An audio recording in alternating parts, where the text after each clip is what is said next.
This is a 2012 Mini Cooper S.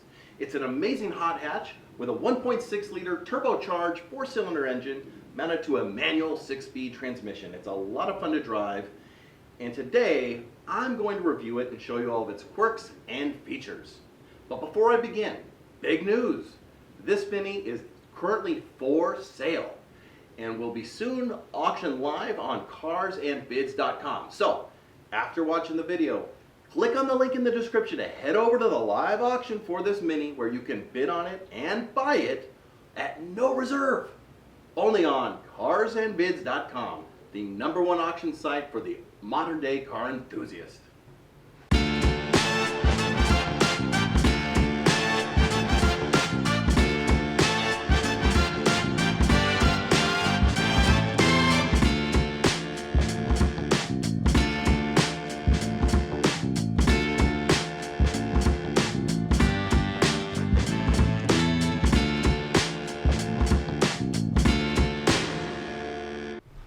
Welcome back to Rob's Garage. I'm Rob. This here is the garage where we maintain, repair, and upgrade Mini Coopers, BMWs, Range Rovers, Ferraris, Corvettes, and Japanese motorcycles. My specialty is I enjoy tracking, upgrading and tracking that M3, but that's not why we're here today. We're here because we are selling my son's R56 Mini Cooper S. Now, there's probably only 2 people that actually follow this channel. And those who do know that this was somewhat of a project car. We bought it needing work intentionally. We've done a lot of great work to it. It runs very solid, which you will see here. My son and I have put a lot more work and money into the car than it's probably worth, but there's a reason we're selling it. He's an engineering student and decided to take a little time out of college to serve our country, so he's enlisted in the Air Force. And he's been stationed far away for a long time, and he's not coming home anytime soon, it appears. So as a result, this car is sitting in my garage, and I need to make room for a new project. And he's agreed. He said, look, you keep it on the battery charger, you keep, you start it periodically, but it's just taking up room, and hey, I could use the money in my bank account, Dad. So that's where we find ourselves today. I'm going to do a cold start, walk you around the car, show you that, and then we'll highlight the quirks and features. Check it out.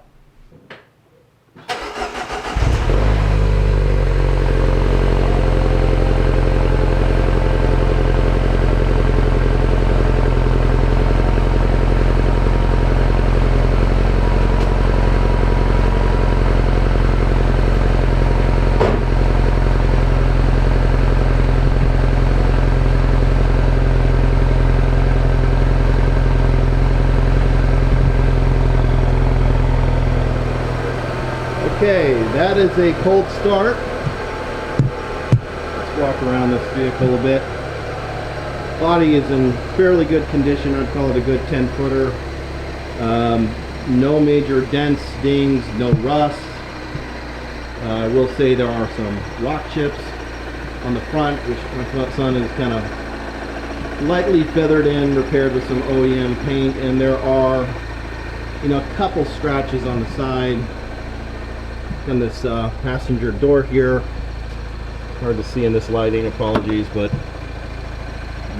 you'll notice right there, looks like somebody probably opened the door and hit something on it. And then finally in the back here, the rear bumper was hit. I think the original owner got rear-ended, like according to Carfax report. To me it looks like it was right after they bought it, and it was painted, but looks like the paint's starting to peel. The only other thing with the body I'll say is up here there's some swirl marks on the spoiler.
plenty of life.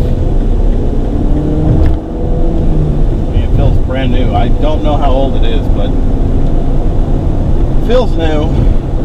It's not, but it feels new.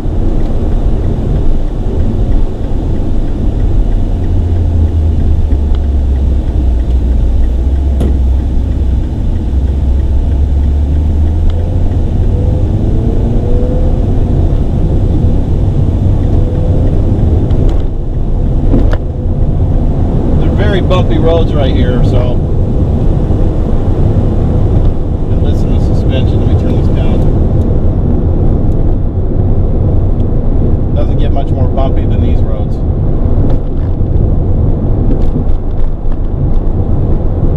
Alignment's good shape. With the engine running, let's talk through some of the quirks and features of the Mighty Mini hatchback. Of course, we have a leather wrapped steering wheel here with hand controls for Bluetooth, stereo, cruise control. Some of the controls look like they had some wear earlier, but it's not flaking off at the moment, just FYI. In addition, speaking of stereo controls, it came with the Harman Kardon sound surround system.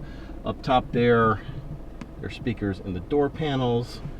And with the stereo system, there is a satellite radio, which you'll need to activate. It's not currently subscribed to, but you can hear there, as well as AM, FM, of course, CD player, controls for heating and air conditioning. Just replaced the air conditioning. We'll turn that on here. You can see it is nice and cold. And here's the controls for the windows. Power windows, power door locks. It does have 2 key fobs that control the doors, one of which was only 2 years old. We had to buy a second key because the prior owner only had 1 key. Up here you've got sunshades, one in the front, one in the rear, which will reveal the sunroof. So you push the button here once, hold it down. If you hold it down, it opens all the way. There you go. We'll close it.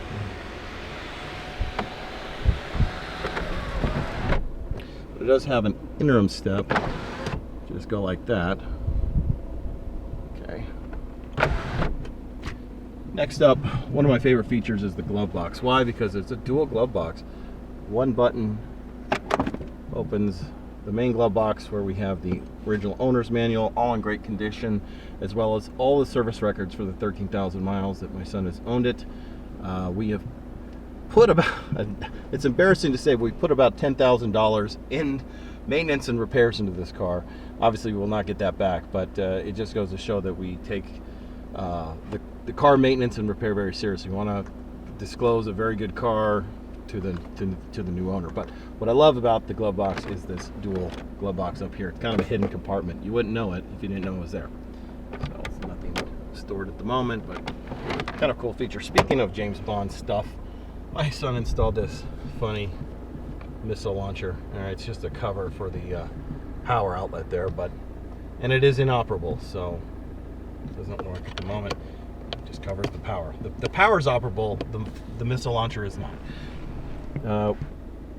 There's an aftermarket shift knob here, which I actually like. It's nice and heavy. It's got a good grip to it. And the sport mode. Pushing this button, it activates the sport mode.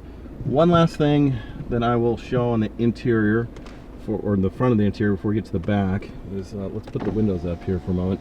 It has configurable lighting for the interior. It's hard to see here. I've got to put the windows up. By the way, tinted windows. Necessary in the desert where we live. And then let's get the lights on. You can see the colors. Turn lights on or off, okay? But in here, you'll see currently the interior illumination is set to orange. I'm sorry it's not a better view there. It's kind of grainy because I want to show it looks like it in dark. So up here, of course, there are buttons to turn lights on.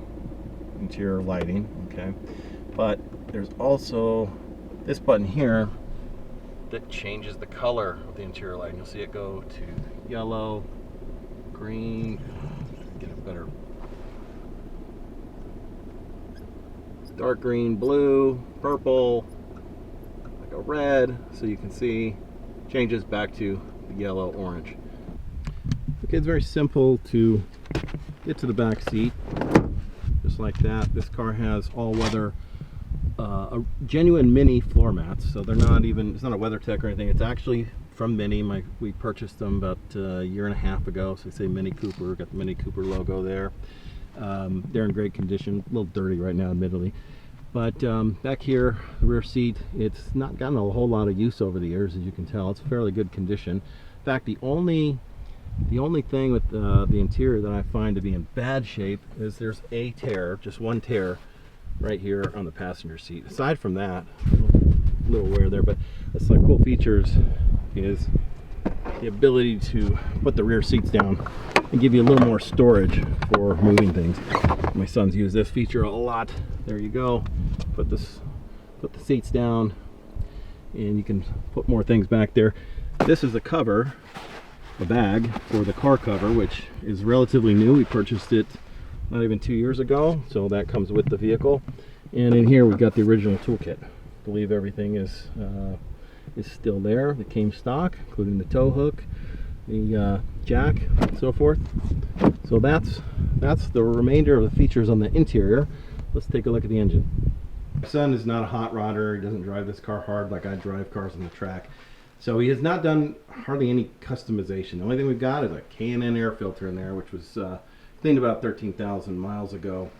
In terms of repairs and maintenance, I don't have a lot of service records from the prior owners, but we do know a few things. We know that they replaced the battery in 2020 or 2020 based upon that date code in there. And then we do have some service records showing they replaced the fuel pumps, high pressure, low pressure, and fuel sending unit, as well as the fuse box over here. Since we've maintained the vehicle in the last 2 years, we put about 13,000 miles on it. Let me see if I can recall everything that's been done to it. Water pump pulley, friction wheel, new drive belt, all that is underneath there. We bought it with coolant leaking, didn't cause any internal damage. We fixed that right away. It's also got new thermostat housing down in there, because there was coolant leaking there, and a new water pipe, which is really difficult to replace. I hate doing that. It's down in there. So all those things have been done. Then we did spark plugs and ignition coils underneath here.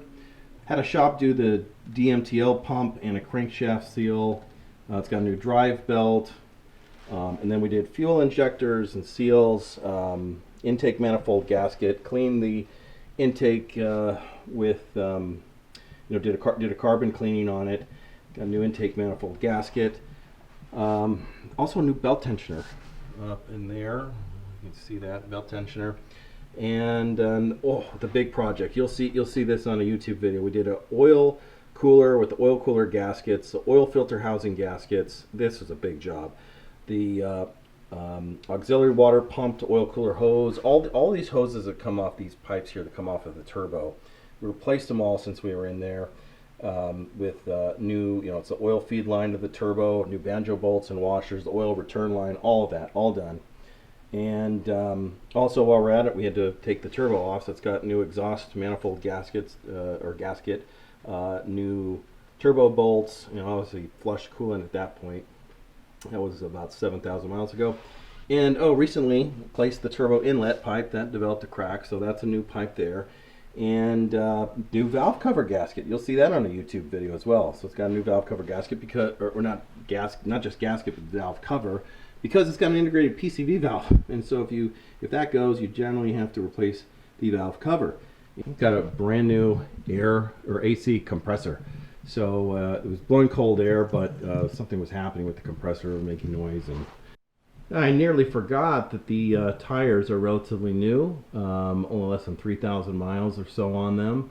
Again, no tire pressure sensors, but they're Toyo Extensas, great tires. Well, as you can see, it's getting a little dark outside, so it's a little too dark to do any more photos or video tonight, but I hope you enjoyed watching some of that spirited driving. As you can see, it's a lot of fun to drive. So best of luck in the bidding, everybody. I hope the person who's got the most money wins, obviously. And if you got any questions about the vehicle, be sure to message me on Cars and Bids, and we'll see you on down the road.